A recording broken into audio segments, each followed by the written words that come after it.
Welcome to our channel. If you want to activate fuboTV on your television with an activation code, follow this quick guide to start streaming live sports and entertainment channels. Step 1.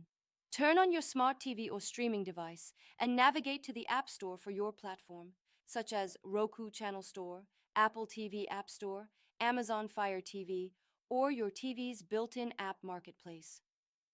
Step 2. Search for fuboTV in the App Store search bar.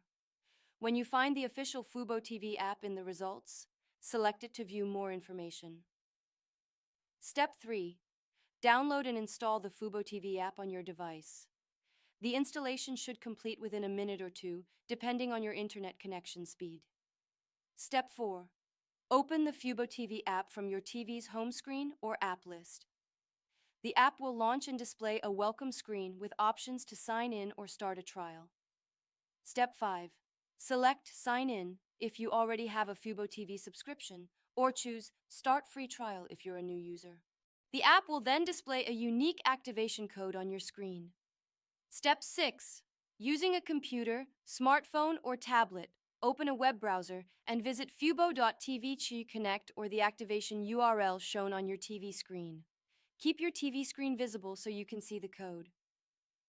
Step 7. Log in to your fuboTV account using your email address and password. If you don't have an account yet, create one by following the sign-up process and selecting your subscription plan. Step 8. Enter the activation code displayed on your TV into the field on the website and click Submit or Activate. Return to your TV where the fuboTV app should automatically refresh, displaying your channel lineup and giving you full access to live sports, shows, and cloud DVR. Don't forget to like this video and subscribe to our channel.